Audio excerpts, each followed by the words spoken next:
Bom dia a todos os amigos que nos acompanham pelo canal Roteiro Espírita nessa manhã de domingo. Quero desejar a todos muita paz, felicidades e que bom que vocês estão aqui conosco, nos acompanhando nesse instante para mais uma transmissão de uma palestra, de um evento que será feito e realizado pelo nosso companheiro e amigo do Movimento Espírita, Rafael Lavarini, a quem desde já nós agradecemos a presença dele, a participação, mas antes de apresentá-lo visualmente, nós vamos fazer a nossa prece em agradecimento aos espíritos amigos pela oportunidade de estarmos aqui mais uma vez participando desse momento de aprendizado, e em especial hoje na companhia desse amigo trabalhador do bem, Rafael Lavarini. Assim sendo, querido amigo Jesus, com votos de paz em nossos corações, na certeza da tua presença entre nós, te pedimos a permissão para a abertura e o desenvolvimento dessa atividade da manhã de domingo, desejando a todos os nossos companheiros presentes que nos acompanham votos de paz, de harmonia, de equilíbrio para todas as consciências encarnadas e de desencarnadas. Sendo assim, damos por iniciado o nosso trabalho desta manhã, com votos de muita paz. Mais uma vez, bom dia a todos. Obrigado pela presença dos que já estão aqui conosco, participando desse momento. Queremos dar o nosso bom dia a Lilian Brito, a Anísia Bahia, a Carme Moreira, a Vitor Grimaldi e aqueles outros que ainda não se apresentaram, mas que sabemos que estão aqui conosco. Nós queremos apresentar com muito carinho, com muita honra, a presença amiga e querida desse trabalhador do movimento espírita, esse servidor da causa do bem, que é Rafael Lavarini, que está aqui conosco pela primeira vez. Ele é de Sete Lagoas, em Minas Gerais, e ele vai falar para nós sobre esse tema tão interessante e que diz respeito a cada um de nós, que é Simão Pedro, fraqueza e força. E aí eu quero dar o meu bom dia ao meu amigo Rafael, seja bem-vindo, e que bom que você aceitou o nosso convite para esse trabalho de domingo. Suas primeiras palavras, Rafael, por favor. Robson, bom dia, meu irmão. Quero mais uma vez te agradecer pelo convite, né? Pelo carinho. É sempre uma grande alegria a gente poder refletir sobre o Evangelho. Agradecer também pelo tema que vocês propuseram para que a gente falasse, porque falar desses primeiros cristãos nos emociona muito, nos faz recordar de Jesus, e falar de Pedro é ainda mais especial, né? Essa rocha do Cristo, esse grande líder do cristianismo nascente, aquele homem que, sem dúvida, conseguiu equilibrar todo o movimento cristão e conseguiu deixar para a gente um legado muito grande.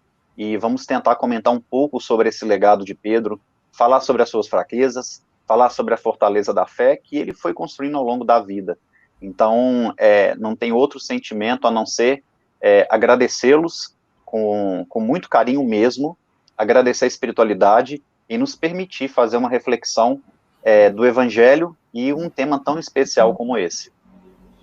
E pela sua fala inicial, sem dúvida, será maravilhosa a sua palestra. Antes de passar a palavra a você, para você continuar, quero dizer aos nossos companheiros, amigos que nos acompanham, que façam suas perguntas, se inscrevam no nosso canal, dá o like na palestra, e eu tenho certeza que vocês vão gostar muito do trabalho de Rafael. Você vai ter, Rafael, 40 minutos para fazer a sua fala e depois a gente abre para perguntas e respostas, tá bom? Sem mais delongas, Perfeito. é com você agora. Boa sorte, Deus te abençoe, tudo de bom para você. Amém, meu irmão.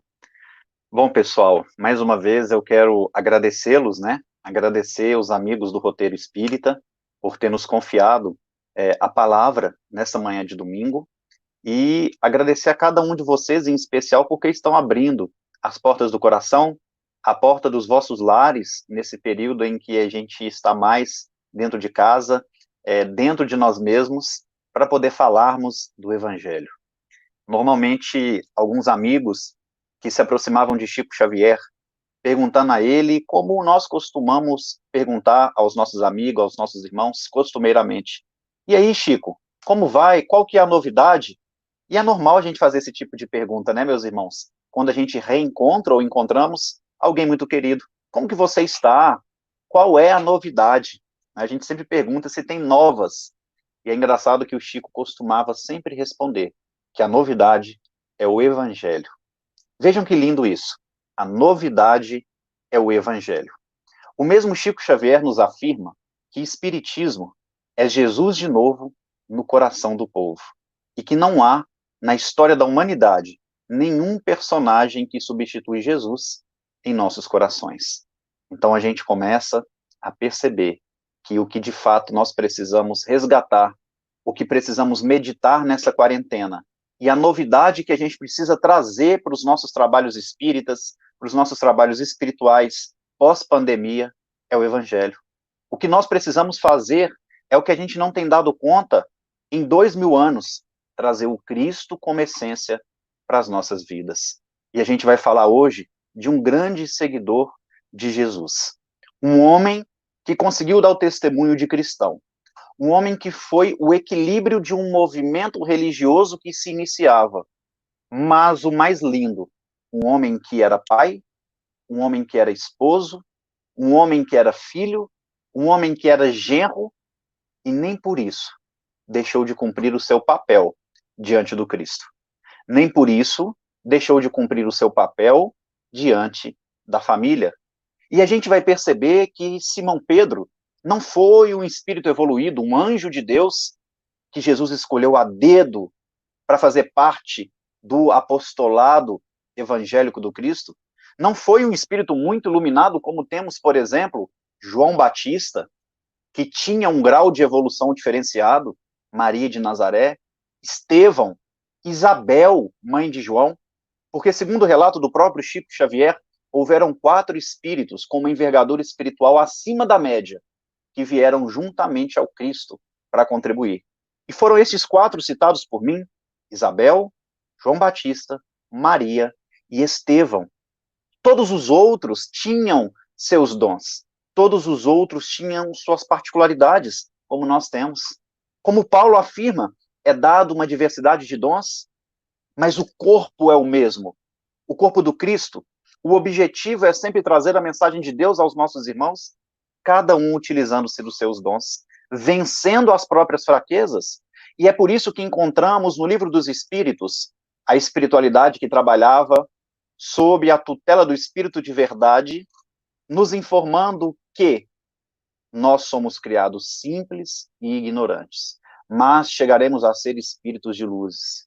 Nós temos como princípio a inteligência, carregamos o DNA de Deus em nossos corações, portanto, podemos ser luz na vida dos nossos irmãos.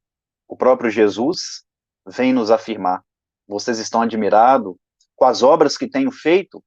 Vós sois deuses. Podereis fazer tudo isso e muito mais.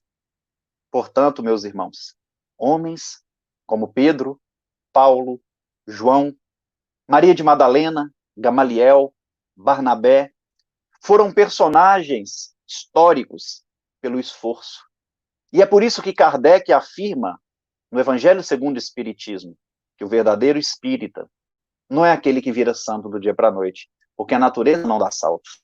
Mas o verdadeiro espírito e o verdadeiro cristão, que é a mesma coisa, é aquele que se esforça diariamente contra as suas más inclinações e contra as suas más tendências.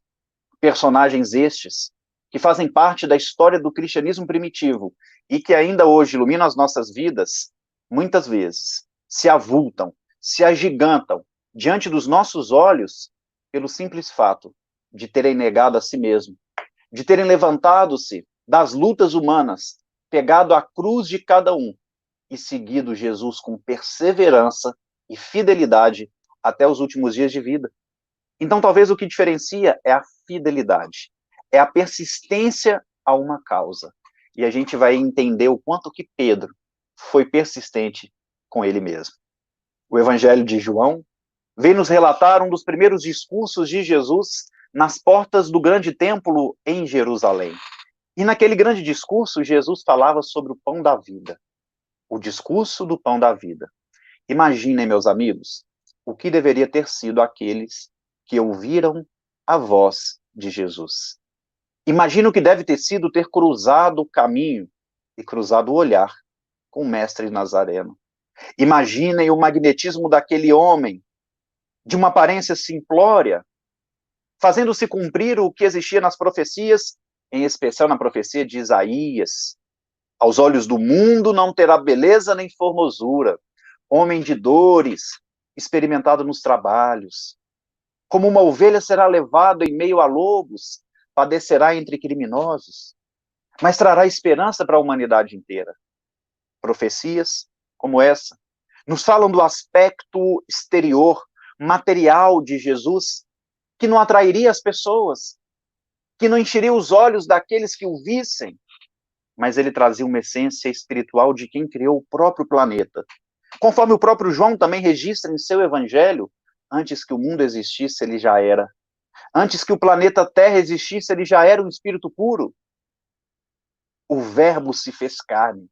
Aquele que agiu, aquele que construiu a nosso favor, encarnou entre nós. No aspecto mais simples, mas com uma potência espiritual que certamente estremecia aqueles que passavam perto, que fazia com que as pessoas ou o temessem ou o amassem. E então, com toda essa perspectiva do magnetismo do Cristo, imaginemos nós os discursos de Jesus. E ali, o evangelista João vem nos falar de um discurso de Jesus conhecido como o discurso do pão da vida, que foi proferido nas portas do templo de Jerusalém. E naquele discurso, meus amigos, ele afirmava: aquele que provar do pão que eu ofereço, nunca mais sentirá fome. Aquele que provar da água viva que eu tenho para vos ofertar, não sentirá mais sede. E eu fico reflexivo pensando em tantas vezes que nós nos encontramos ao longo da vida com o chamado vazio existencial. Quantas e quantas vezes sentimos corroer em nossa alma a falta de alguma coisa que não sabemos explicar? E aí, projetamos na alimentação exagerada, na bebida, muitas vezes nas drogas, muitas vezes na irritabilidade, muitas vezes no excesso de trabalho material, no excesso de orgulho, de egoísmo, de posses da matéria, buscando simplesmente preencher o vazio da alma, a falta do pão da vida. Muitas vezes não entendemos por que o nosso lar não está em equilíbrio como gostaríamos, porque falta o pão da vida, porque falta essa água. Criamos uma cultura equivocada no movimento espírita, em que é incentivado as pessoas a fazer o culto no lar uma vez por semana. Jesus precisa estar nos ofertando este pão e essa água todos os dias. E assim que o Cristo fazia, na maioria das vezes, na casinha de Pedro, ao final de cada dia em que o mestre saía para pregar o evangelho, eles se reuniam naquele ambiente doméstico, levando também aos lares a mensagem renovadora de Deus, do qual o Cristo foi portador. Mas naquele discurso, em que ele afirmava ser o pão da vida, em que ele afirmava ter a água capaz de saciar toda a sede, nós encontraremos muitos e muitos fariseus, atraídos pelo verbo eloquente, atraídos por aquele magnetismo, assim também como seu apostolado. Todos ali reunidos e admirados com a pregação de Jesus até o ponto em que ele começa a afirmar: eu e o Pai somos um. Naquele momento, portanto, Jesus afirmava que ele era o Filho de Deus. Jesus afirmava que ele era o profeta esperado. Jesus afirmava que ele era o Cristo.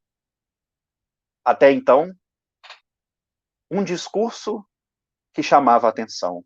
O magnetismo que envolvia, mas os fariseus não poderiam aceitar. Aquele homem tão simples ser o revolucionário de Deus. Porque talvez acreditavam que o tão almejado reino dos céus, que a terra da promissão iria se fazer no mundo. Um dia, certamente, O reino do céu será extensivo ao nosso planeta, que ainda é de prova e expiação. Mas no momento, nós precisamos compreender que o Evangelho é um livro espiritual, que estamos nessa prisão escola, a fim de relativamente estarmos preservados da nossa liberdade integral no que se refere ao espírito, encarcerados no corpo físico, mas com grande objetivo de educar o nosso espírito imortal. Então precisamos compreender que o Evangelho é um livro para o espírito. Mas ali era muito difícil essa compreensão, porque eles queriam que o Salvador viesse para libertar e fazer com que Moisés e os profetas dominassem gregos e romanos e todos os outros povos ainda na terra. Mas a mensagem é paciente, o amor é paciente. Mas o fato interessante, meus amigos, é que todos os fariseus presentes abandonaram o discurso de Jesus. Segundo o evangelista João, restaram-se apenas os 12 seguidores diretos do Mestre. E ali, Jesus faz uma pergunta que precisa ressoar no coração de todos nós que dizemos ser também seus seguidores. Porque o Cristo questiona aos seus apóstolos: e vocês, também não vão me abandonar? A mensagem do Evangelho não precisa se restringir apenas àquele momento em que Jesus pregou. Não é só um fato histórico, mas um fato atual.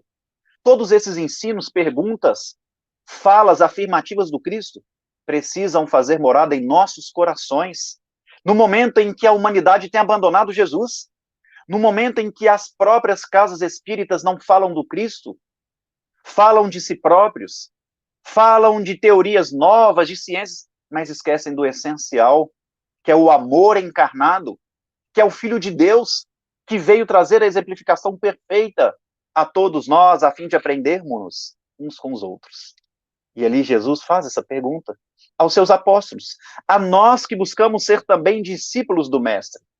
E nós, vamos abandonar Jesus como a maioria? Nós seguiremos a consciência coletiva? Ou nós daremos o testemunho de Jesus em nossas vidas? O apostolado do Cristo, naquele momento, entra em silêncio absoluto, mas aquele silêncio é rompido por um homem que tinha por característica maior a boa vontade. Simão Pedro, o discípulo da boa vontade. Responde Jesus com uma outra pergunta: para onde iremos sem ti? Para onde iremos sem ti? E essa pergunta eu também vos faço, meus irmãos. Para onde iremos sem Jesus? Pedro, depois de fazer essa pergunta, faz uma afirmativa: apenas em ti acharemos palavras de vida eterna. Apenas em Jesus acharemos palavras de vida eterna. Não sei se vocês conseguiram perceber, mas no início da pandemia, vinham mensagens espirituais de todos os confins da Terra. Todo o centro espírita, ou a maioria dos centros espíritas, recebiam mensagens espirituais, atribuídas ao espírito X, Y, falando do processo que estava acontecendo com a mediunidade, com a humanidade. Muitas vezes, meus irmãos, nem mesmo os espíritos que nos assistem têm acesso à vontade de Deus e ao que vai acontecer com a humanidade. Se estudarmos os livros de André Luiz, a gente vai perceber que às vezes tinha um doente grave e que eles não podiam afirmar que ele ia desencarnar. Porque tudo depende da misericórdia divina, tudo depende de Deus. Mas o certo é que existe um local onde acharemos palavras de vida eterna, onde os ensinos são sempre atuais e servem para qualquer hora e para qualquer momento. É o Evangelho. Apenas em ti acharemos palavras de vida eterna. E é por isso, por exemplo, que Jesus vem nos acalmar diante da pandemia. Não vos preocupei com o dia de amanhã. Não entre em desespero com o que ainda não aconteceu. A cada dia basta o seu mal, a cada dia basta o seu problema. Isso ele não incentiva a deixarmos de planejar, mas observe os pássaros no céu. Não trabalham, não semeiam, não juntam em celeiros, mas nunca falta o necessário a eles. Observai os lírios no campo, nem mesmo Salomão se vestiu com tamanha beleza. Vocês são muito mais na criação. Então, no próprio Evangelho, conseguimos conforto aos momentos difíceis, como esse período que a humanidade atravessa. Por isso que Pedro afirma, inspirado certamente por espíritos da vida maior, para onde iremos sem o Cristo? Apenas nele acharemos palavras de vida eterna. Capítulo 16 do Evangelho de Mateus, antecedendo o grande momento mediúnico da vida de Jesus, na chamada transfiguração, Jesus pergunta novamente ao seu colegiado apostólico e pergunta novamente a todos nós: quem dizem os homens ser o Filho do Homem? Ou seja, o que a humanidade tem dito a meu respeito? Quem eles pensam que sou? O que o mundo pensa a respeito do Filho do Homem? Perguntou Jesus. E fazendo uma reflexão íntima, meus amigos, como o mundo, como a sociedade, de maneira geral, tem compreendido Jesus. É de se pensar, é de se refletir. E ali, alguns dos discípulos responderam ao Cristo: olha, mestre, muitos dizem que você é um grande profeta. Outros afirmam que é o próprio Elias que voltou. Então vejam, segundo as concepções da época, segundo as concepções religiosas, eles acreditavam em reencarnação, porque o profeta Elias já havia desencarnado há 8 séculos. Como que alguém que desencarnou há 8 séculos teria voltado, senão pelas portas da reencarnação? Mas a gente percebe que havia um equívoco, porque eles acreditavam que Jesus poderia ser um grande profeta. Mas Jesus, meus irmãos, não é o grande profeta. Ele é o profeta. Ele é o cara. Ele é o Filho de Deus que a gente esperava. E muitas vezes, nós citamos Jesus em nossa fala, numa prece inicial, numa prece final, ou falamos dele como um cara bacana, um personagem legal que fez parte da humanidade, não como o maior. E aí a gente está trazendo alguns conceitos de Pedro, mas para mostrar o Cristo. Não tem justificativa falarmos de nenhuma outra personalidade se não for para exaltar Jesus. E o Cristo, entendendo que a humanidade não havia reconhecido, e compreendendo que não reconheceu até hoje, ele faz uma segunda pergunta: e vós, quem dizeis que sou? Uma coisa é o mundo lá fora, outra coisa são vocês, que são meus discípulos, que são meus apóstolos, que comem comigo todo dia. E aí, traduzindo para os dias atuais, Jesus falou: uma coisa é o que o mundo tem feito a meu respeito, outra coisa são vocês, espíritas, que têm, através da doutrina, todos os meios de me compreender profundamente. Todas as formas de me compreender de uma maneira que eu nunca fui explicado. E vocês? O que têm dito a meu respeito? Como vocês têm divulgado a minha palavra? E a divulgação, segundo Francisco de Assis, ela é muito mais séria do que a gente imagina. Porque Francisco de Assis nos afirma: aonde estiveres, pregue o evangelho. Se necessário, utilizando palavras. Então, a nossa pregação enquanto espíritas, em sermos divulgadores do Cristo, é indo ao encontro dos filhos do Calvário, que também precisam ser nossos. Indo ao encontro dos filhos do Calvário, que precisam ser nossos. Todos os discípulos em silêncio absoluto. Como naquele discurso nas portas do templo, quando Jesus pergunta se ele não seria abandonado. Mas havia um discípulo, da boa vontade, que se adianta mais uma vez e responde: tu és o Cristo, o Filho de Deus vivo. Tu és o Cristo, o Filho de Deus vivo. Bem-aventurado és tu, Simão Pedro, porque não foi a carne nem o sangue que te revelou, mas o meu Pai que estás nos céus. E em verdade eu vos digo, tu és rocha, e em cima dessa rocha edificarei a minha igreja. Vejam que lindo, meus irmãos, mais uma vez Simão Pedro, inspirado por sua boa vontade, compreendendo na sintonia maior da vida que Jesus era o Cristo, o Filho de Deus vivo. E quando ele afirma que é o Filho de Deus vivo, não é só vivo na carne, mas vivo em movimento espiritual, porque muitas vezes estamos encarnados, mas mortos espiritualmente. Em verdade, eu vos digo, aquele que crê em mim, ainda que estiver morto, viverá, porque a vida, em verdade, é o movimento espiritual que fazemos, em benefício do próximo e de nós mesmos.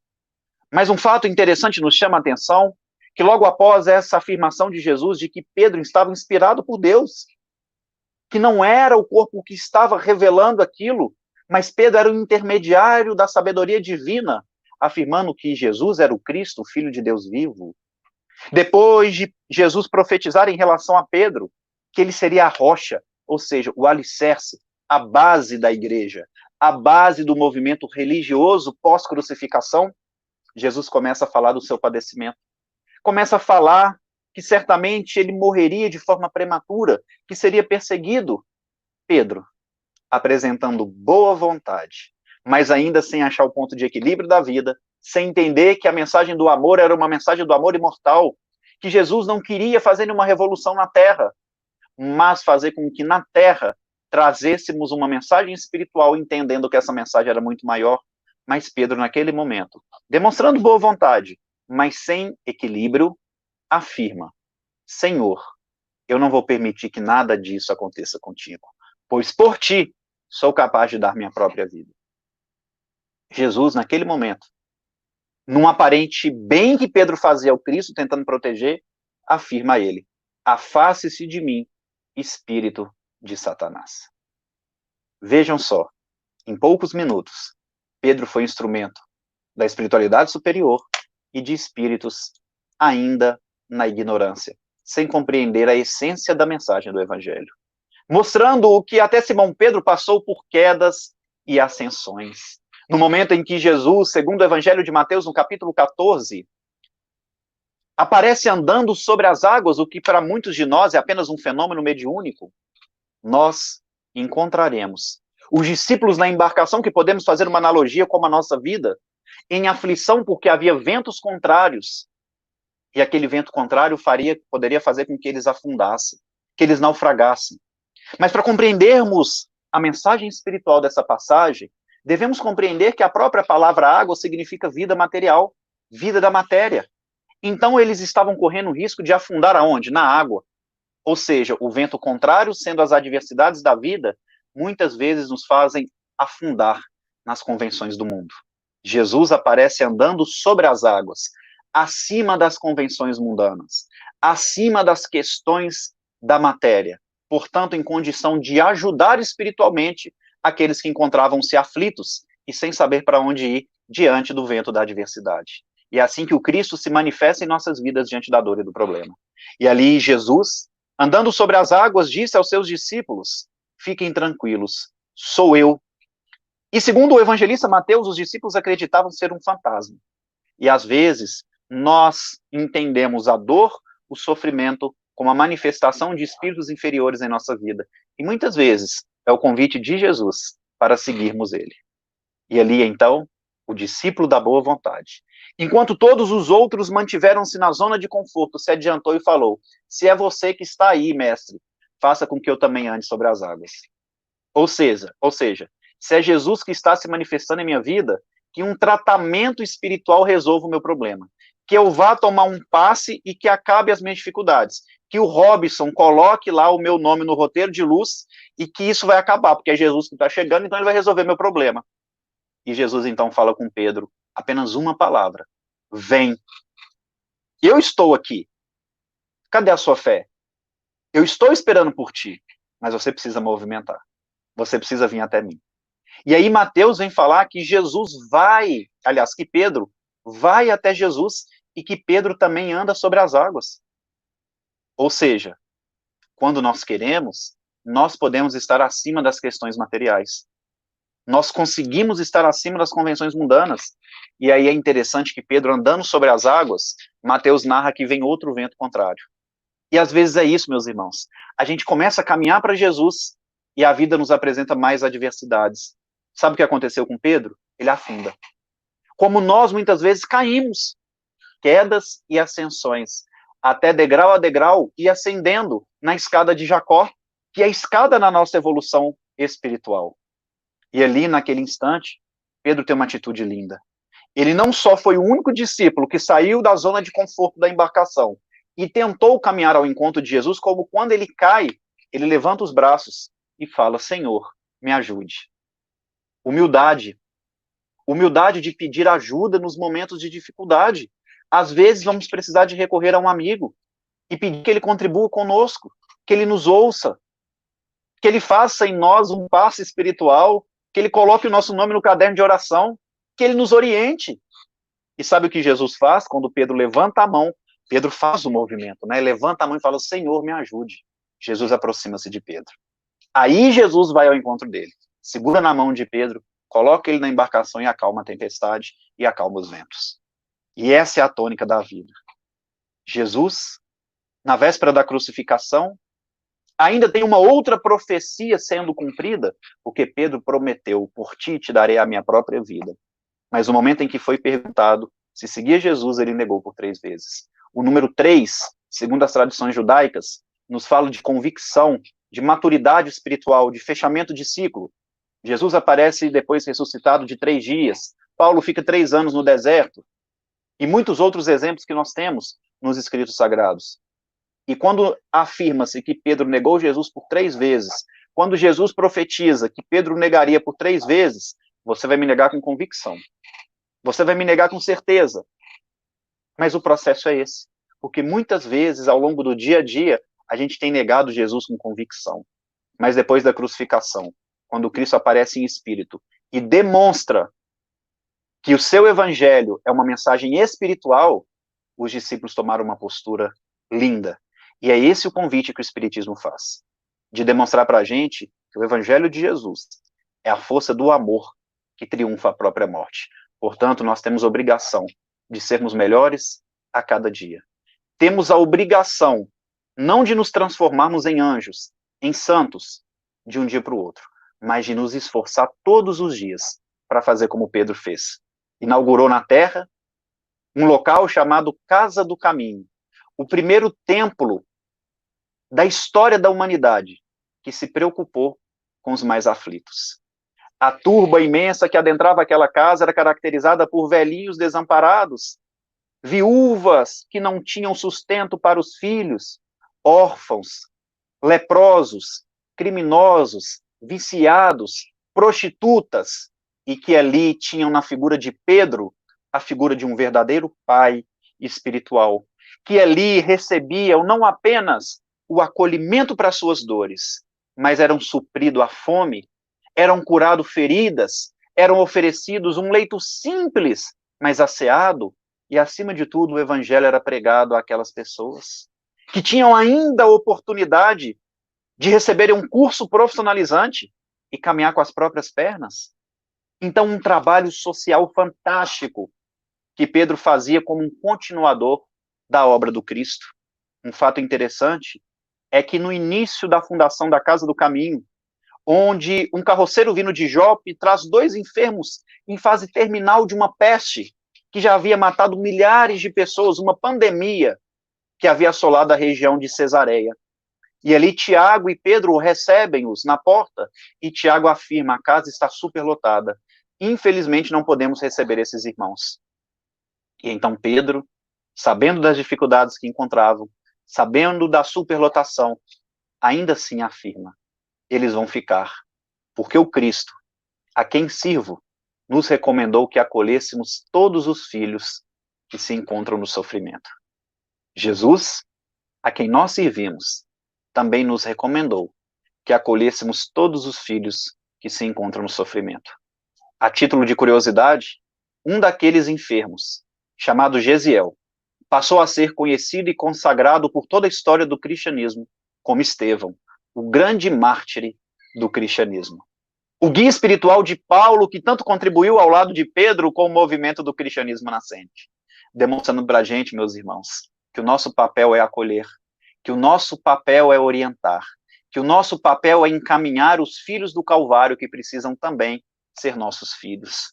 O verdadeiro espírita, o verdadeiro cristão, é o que se esforça diariamente contra as más tendências e as más inclinações, mas é aquele que ouve o chamado divino de Jesus, que ouve a sintonia, o verbo de Deus sendo materializado no discurso imortal das bem-aventuranças. Bem-aventurados os pobres de espírito. Sem humildade, nós não teremos disposição de visitar um morador em situação de rua. Sem humildade, não teremos disposição de abraçar um irmão que nas suas vestes traz um mau cheiro, mas no seu espírito uma sede de amor? Sem humildade, não poderemos adentrar a um hospital público e limpar as fezes, a urina de alguém que está abandonado pela própria família, abandonado à própria sorte. Sem humildade, não vamos conseguir nos despir literalmente da nossa roupagem física e ali ficarmos nu diante de um agente penitenciário para visitar um desconhecido dentro de um presídio. Bem-aventurados que choram, porque serão consolados. Nós precisamos sair da posição daqueles que querem ser sempre os que choram, os que estão sofrendo muito, o que tem o problema maior do mundo, e sermos enxugadores de lágrimas. Levar conforto, sermos instrumento de Cristo na vida dos sofredores, como Pedro bem fez. Bem-aventurados mansos. Nós precisamos primeiro buscar a nossa paz interior, que muitas vezes vai se manifestar pelo silêncio, pela paciência, pela postura, por exemplo, que enxergamos em Pedro, no momento em que o movimento do cristianismo nascente corria riscos de ser dividido entre as discussões de Tiago e Paulo. Pedro apenas se desculpou por ser um dos seguidores mais falhos do mestre e leu o evangelho na igreja de Antioquia, neutralizando para sempre aquela dificuldade entre dois dos grandes seguidores de Jesus, Paulo e Tiago. Que possamos ser mansos também nas mínimas atitudes daqueles que convivem conosco. Bem-aventurados que têm fome e sede de justiça, porque serão saciados. E nós só teremos a nossa sede de justiça saciada o dia que entendermos que na terra, muitas vezes, a justiça divina se manifesta numa injustiça aos olhos dos homens. Bem-aventurados os misericordiosos, porque alcançarão a misericórdia. Ser misericordioso com quem nos é caro é fácil, mas ser misericordioso com aqueles que ninguém da sociedade quer lembrar, que ninguém vai ao encontro, é o nosso dever, enquanto cristãos. Bem-aventurados que têm puro coração, porque verão a Deus. E a pureza do coração é conquistada pela humildade, é conquistada por aquele que quer ser um mecanismo de enxugar lágrimas, aquele que busca ser manso, que compreende a justiça divina, sendo misericordioso com o próximo. E assim, enxergaremos cada vez melhor essas leis maravilhosas de Deus que Jesus trouxe para a humanidade inteira. Bem-aventurados os pacificadores, porque serão chamados filhos de Deus. Ser pacificador é muito mais difícil do que ser pacífico, do que ser manso, porque o pacificador acalma, ameniza, como Pedro acalmou, como Pedro se tornou o grande líder do cristianismo nascente. Uma vez perguntaram a Chico Xavier quem foi mais importante na obra Paulo e Estevão, se foi Paulo ou se foi Estevão. Muitos acreditaram que Chico responderia que foi os dois, e Chico Xavier respondeu que foi Simão Pedro. Outra oportunidade, perguntaram a Chico qual a maior transformação que o evangelho já viu, Madalena ou Paulo? E ali Chico afirma que Madalena tinha uma grande cultura, mas ainda não tinha desenvolvido o sentimento do amor. Paulo, uma grande inteligência e uma grande cultura, mas sem o sentimento do amor. Simão Pedro foi a maior transformação do evangelho, porque além de não ter ainda desenvolvido o sentimento nobre, o sentimento do amor que o Cristo pregou como ninguém, Pedro também era ignorante de cultura, Pedro também era ignorante do saber religioso, e precisou desenvolver as duas asas, do saber e do amar, e fez isso como poucos. Mas Pedro precisou o que a psicologia chama hoje de ter inteligência emocional. Muita boa vontade, mas precisou conseguir compreender ao longo da vida e das oportunidades o ponto de equilíbrio, chegando a afirmar a Paulo de Tarso que a melhor posição da vida é a posição de equilíbrio. Que tenhamos, meus irmãos, ponderância, que tenhamos calma nas nossas decisões, mas que a gente não deixe de agir como Pedro agiu, que a gente não deixe de acolher, que a gente não deixe de servir, a começar por aqueles que chamamos de filhos, de pais, de irmãos, porque dessa forma será muito mais fácil expandir o nosso amor àqueles que choram e sofrem e ainda não conhecem as palavras de vida eterna, e que essas palavras e que o exemplo de Jesus possa iluminar o coração de cada um de vocês. Muito obrigado e muita paz pela atenção de todos. Ufa! Que dizer depois de uma palestra dessa? Só agradecer a você, Rafael, pelas belas palavras que você nos trouxe e nos fez refletir sobre Pedro, essa personagem tão importante dentro do contexto evangélico da doutrina espírita. Muito bom. Massa. O chat está aqui bombando. Tá, Sim, vamos lá, parabéns vamos responder. a você, tá agradecendo. Eu acho que o pessoal ficou mais tímido, mais atento à sua palestra do que fazendo perguntas. Então, eu vou começar enquanto eles se preparam para as perguntas. Tá, joia, fique à vontade. Por que será, na sua opinião, que Jesus escolheu inicialmente Pedro dentre os 12 discípulos? O que é que ele tinha, talvez, de diferente em relação aos outros? E eu gostaria que você pudesse falar um pouquinho sobre isso, esses 12 discípulos e Pedro nessa liderança em relação a esse grupo de discípulos do Cristo. Sim, eu acho que a grande característica de Pedro, e por isso essa escolha de Jesus a ele nesse momento, é que o Pedro tinha um espírito de liderança, Robson. E acho que todo trabalho sério, ele precisa de liderança. Vocês têm um grande exemplo em Salvador, que é o Divaldo, né? Eu até entendo, e isso tem também um sentido que a gente precisa respeitar, as casas espíritas têm uma rotatividade muito grande, né? A cada 2 anos, por exemplo, muda toda a diretoria, muda toda a gestão. Isso é bom, que dá oportunidade para todo mundo, mas eu acredito que a gente precisa refletir na importância de termos liderança. E o líder não é aquele, Robson, que vai cristalizar num cargo, ou que não vai deixar ninguém fazer nada. O líder é aquele que sabe colocar cada um no lugar certo, cada um de acordo com o seu dom, para que essas pessoas cresçam, para que essas pessoas deem frutos e estejam realmente cada um na melhor posição para que a obra do Cristo cresça. Então, Pedro, diante dos discípulos, ele foi o que mais tinha característica de ser um líder, de conseguir seu ponto de equilíbrio, o cara que orientava, que colocava as pessoas certas no lugar certo. Ele, por exemplo, orienta Barnabé a fundar a igreja de Antioquia. Ele orienta Ananias a ir trabalhar na igreja de Jope e ele peregrinar fazendo culto nos lares. Ele orienta Barnabé a chamar Paulo para fazer parte daquela igreja.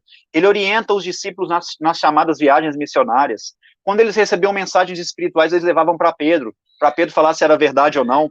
Então, Pedro ele tinha essa característica de liderança, desde, certamente, da sua vida profissional, e Jesus, como bom pastor, conhece todo mundo pelo nome, né? Conhece nós pela intimidade, e certamente conhecia a capacidade de liderança de Pedro.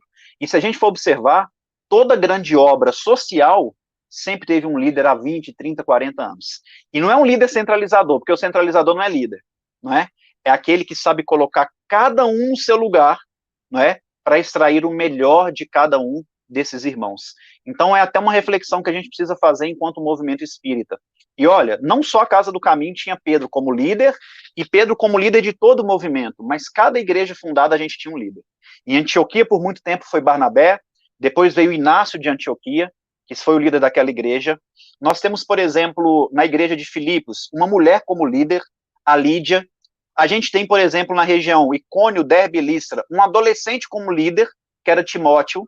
Então a gente vai percebendo que o líder precisava ter os chamados prebísteros, né, da igreja, que eram denominados às vezes por Paulo, por Pedro, que confiavam a liderança daquele movimento neles. E vejam que exemplo lindo, né? A igreja de Éfeso tinha como grande líder João. João era o líder da igreja de Éfeso. Mas olha quem que a gente tinha de trabalhador em Éfeso. Maria de Nazaré, a Mãe Santíssima, que não deixou de ser a nossa Mãe Santíssima porque não era liderança, não é? Então o líder ele não é melhor que os outros, mas o dom dele é conseguir colocar as pessoas certas no lugar certo. E por isso Jesus escolheu Pedro como sendo o primeiro dos seguidores e certamente o líder daquele apostolado.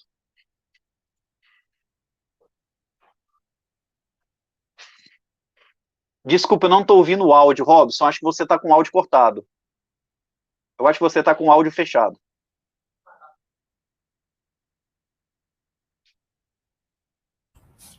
É que eu estou Sim, tão emocionado que eu esqueci de ligar.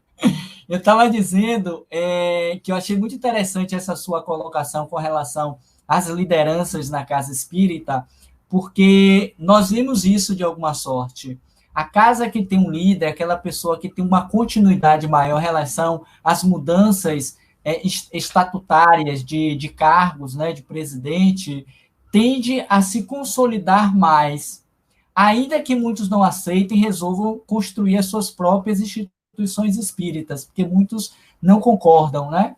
Mas eu achei bem exato. pertinente, porque a gente vê isso de alguma E a sorte. gente, e a gente vê pelo exemplo, né, Robson? Vê a Mansão do Caminho em Salvador. É um exemplo próximo que vocês têm, né? E toda grande obra social, tá? Porque tem obras intelectuais e sociais. Então a gente está falando da verdadeira obra que é a social. Todas as grandes obras sociais, se a gente for observar, tem um líder que está há mais de uma década, né? E esse líder não é centralizador, não é aquele que pega o caldeirão da sopa e acha que aquilo ali é propriedade dele. Não é não. É o que sabe dar oportunidade para todo mundo, que extrai de cada trabalhador o que ele tem de melhor, né? Perfeito. Eu queria dar aqui o meu bom dia para alguns companheiros que eu até então não tinha visto aqui no chat, como sendo além dos que nos acompanham, né? Raimunda Gesteira, seja bem-vinda, companheira. A Sandra Ribeiro, a Nelmira Moreira, que está aqui conosco. Audilar Mar Adler, seja bem-vindo também, bem-vinda.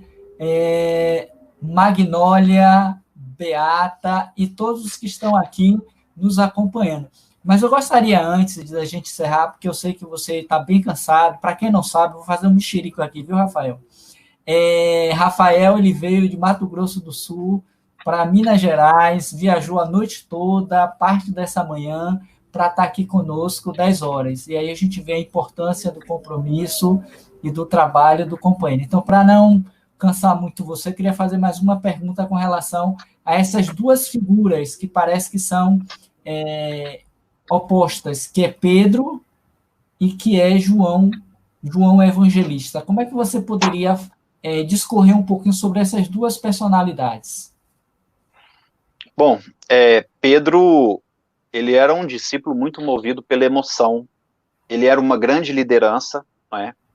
Mas tinha uma boa vontade fora do normal, e ele acabou construindo um amor tão grande pelos filhos do Calvário, que aquele coração no início embrutecido, né, rude, como um pescador ignorante, ele passou a ser tão generoso, mas tão generoso, que todos os leprosos, as viúvas, né, as criancinhas chamavam ele de pai, né, e defendiam ele, assim, até debaixo d'água. Então, aquele cara se tornou pai, né, um cara extremamente durão, amoleceu, né, o amor venceu. E João, segundo o que a gente vê, era o discípulo amado de Jesus. Era aquele cara que, sentimento puro, né, talvez do apostolado de Jesus, a alma com maiores características da alma feminina. E aqui eu não falo do termo pejorativo disso, né? Mas do que a alma feminina tem de melhor, que é o afeto, que é o sentimento, não é?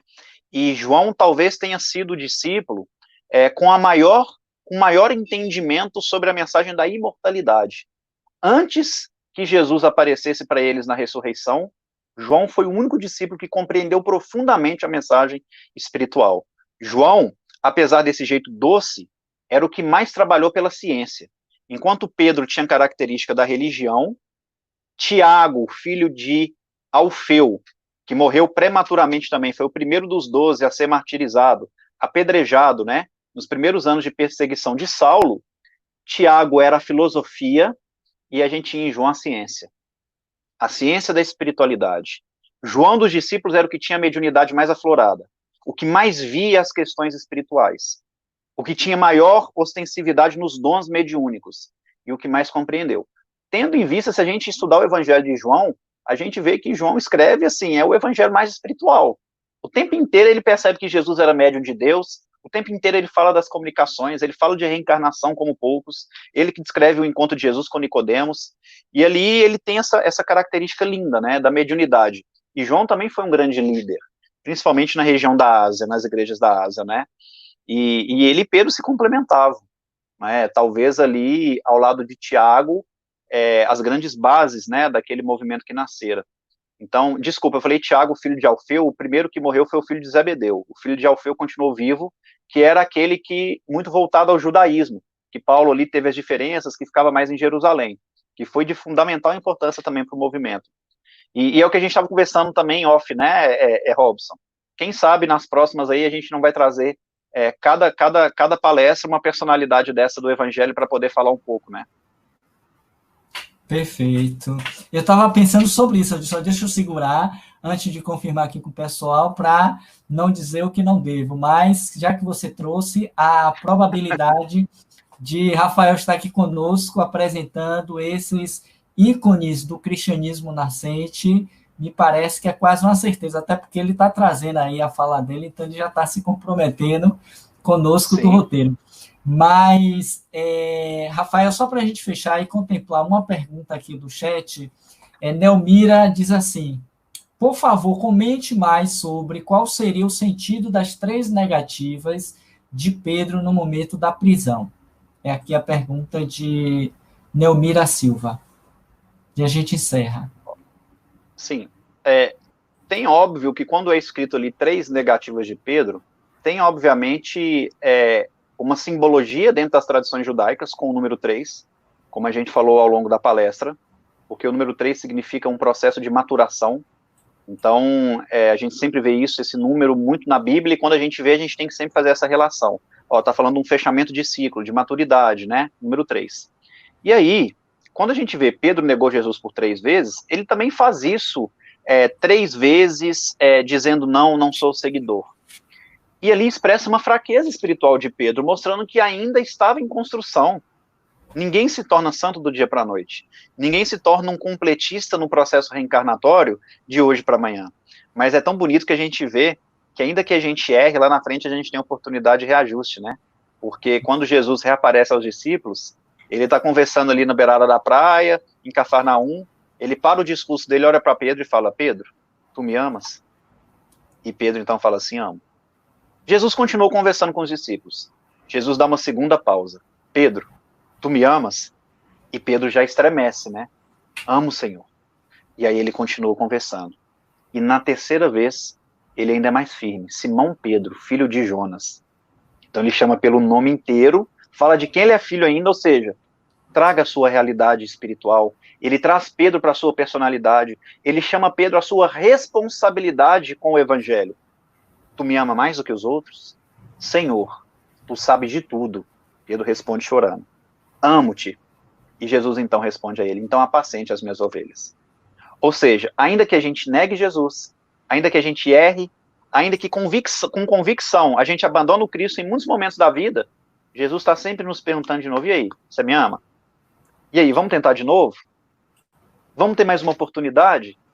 E se a gente estiver disposto a falar que sim, ele vai pedir, apacente então minhas ovelhas. Então esse é o processo. Mostrar que a gente ama e que a gente está arrependido de um erro é apacentar as ovelhas. É fazer pelo nosso próximo aquilo que gostaríamos que fosse feito por nós. Por isso que Jesus afirma a Madalena, o amor cobre multidão de pecados. Perfeito, Rafael. Antes de finalizar e pedindo a você que nos conduza na nossa prece final, eu quero agradecer mais uma vez a você pela sua disponibilidade, pelo seu carinho, pela sua atenção com o Roteiro Espírita, pelo trabalho que você vem fazendo ao longo do seu processo. Queria até que você falasse um pouquinho, depois que eu encerrar aqui, sobre o seu trabalho nos presídios, que eu acho que é importante até para estimular em nós esse sentimento. Eu gostaria que você pudesse publicar um pouquinho sobre esse trabalho que você realiza, pela sua disponibilidade, pela certeza de que nos reencontraremos. Lavarini vai estar lançando um livro agora dia 31, não é isso? Que ele, dia 30, que provavelmente nós iremos replicar. Vamos ver se passamos aqui no canal Roteiro Espírita para que as pessoas participem, além de outras parcerias que nós estamos aqui ajustando com ele. E a gente vai falando isso no decorrer do processo. Aos companheiros do chat, como Sandra, como Norma, como Nelmira, e todos aqui, a Fábio, o Peixinho, a Magnólia e a Kátia, e a todos aqueles que eu já nominei, e aqueles outros que não se presenciaram, o nosso bom dia, o nosso muito obrigado. E aí eu deixo para você, Rafael, suas últimas palavras e depois nos conduza na nossa prece final, agradecendo mais uma vez a sua presença e participação. Com você. Robson, eu que agradeço demais, meu irmão. Agradeço muito a você, o Roteiro Espírita. Espero que seja a primeira de muitas participações, né? Que a gente continue estudando junto, aprendendo com o Evangelho. E eu queria aproveitar o que o Robson falou, convidar vocês no dia 30 agora de julho, às 21 horas. A gente vai estar fazendo uma live pelo canal da TV7, o Roteiro também vai estar conosco transmitindo, sobre o lançamento do meu novo livro chamado Os Prisioneiros do Cristo, onde narramos as prisões de Paulo, comentamos alguns detalhes, né, de tudo que Paulo passou nas suas prisões, como prisioneiro do Cristo. Falaremos também de Dimas, aquele ladrão que morreu crucificado ao lado de Jesus, contaremos um pouco a história dele, falaremos a história de Onésimo. É um estudo profundo sobre a carta de Paulo a Fílemon, que é a carta do perdão. Não existe nenhuma outra epístola, nenhuma outra passagem no Novo Testamento que tanto fala sobre o perdão, e é uma carta pouco estudada por nós espíritas, então o livro é um estudo profundo, e ele faz um paralelo também com uma instituição chamada APAC, Associação de Proteção e Assistência aos Condenados, mas que também pode ser compreendida, essa sigla, como amando o próximo, amarás o Cristo, que é um presídio, é um tipo de presídio que existe no Brasil desde 1972, eu particularmente sou vinculado já há alguns anos à APAC, estamos fundando uma instituição dessa no estado de Pernambuco e colaborando com a fundação de outras 7 unidades no Nordeste, e é um local onde nós acolhemos os nossos irmãos que cometeram erro, independente do crime que cometeram, né? A gente administra, de fato, um presídio com uma metodologia que tem 12 elementos, e é o primeiro presídio do mundo que não usa armas, né? Que não tem agente penitenciário, polícia penitenciária, onde os próprios presos ficam com as chaves. Já são 60 APACs em funcionamento, mais de 50 em processos de fundação, né, isso desde 1972, estamos em 28 países, o Conselho Nacional do Ministério Público afirma que a APAC é excelência em recuperação desses irmãos que erram, e a gente tem por base, né, o Cristo, e não só o Cristo, né, a gente oferece a eles trabalho, estudo, dignidade, a família está próxima, enfim, são 12 os processos de elemento, em que faz com que a gente recupere em média de 8 a 9 irmãos de cada 10 que adentra a APAC. Então, a gente tem uma média aí de mais ou menos 88% de recuperação a esses que chegam na nossa instituição, acreditando, né, que todo mundo, ainda aqueles que cometam erro, eles podem se recuperar. E era isso que Jesus fazia ao longo da vida. Então, fica o convite aqui para o lançamento do livro, vamos falar um pouco sobre a APAC, vamos falar sobre essas prisões no cristianismo nascente, vamos falar sobre a necessidade da indulgência, do perdão, e fica aqui realmente um convite muito carinhoso, mas acima de tudo, a gratidão a todos vocês pela paciência de estarmos juntos nessa manhã em que meu coração está em festa, por falarmos do Evangelho, por falarmos de Pedro. E para a gente concluir isso, vamos fechar os nossos olhos e pedir a Jesus para abençoar todos os lares representados, daqueles que estão nos ouvindo, nos assistindo, daqueles que ainda vão nos ouvir e assistir, para que nunca falte o pão da vida, a água que sacia a nossa sede, que é manifestada através dos ensinos da vida de Jesus. E que hoje o Espiritismo, essa doutrina que nos abraça, que nos acolhe, que nos esclarece, mas que, acima de tudo, que conforta os nossos corações, nos faz enxergar e aproximar desse Mestre Nazareno, ao qual tanto temos que servir, tanto temos que ser gratos, e quanto ainda precisamos rogar: Senhor, permaneça conosco, hoje, agora e sempre, e que assim seja. Que assim seja, Rafael, que você volte sempre aqui conosco, nessa parceria que a gente começa a selar a partir de hoje. Com certeza estaremos no dia 30 com você, além dos outros dias que nós fecharmos juntos esse trabalho aqui no Roteiro. Mais uma vez, obrigado a todos. Infelizmente, somos escravos do tempo, vamos precisar encerrar, até para que você descanse, e eu sei que você tem outras atividades, né? Tudo de bom para você, um abraço para a sua família e a todos com os quais você convive. E até a próxima. Obrigado, meu irmão. Se Deus quiser, viu? Obrigado. Ao pessoal daqui, obrigado. A gente encerra a partir de agora o nosso trabalho, e na próxima semana voltaremos com mais novos convidados aqui no canal Roteiro Espírita. Hoje ainda estamos colocando a nossa programação no nosso Facebook. Muita paz, muito obrigado, um bom domingo, uma boa semana. Fechando, até a próxima.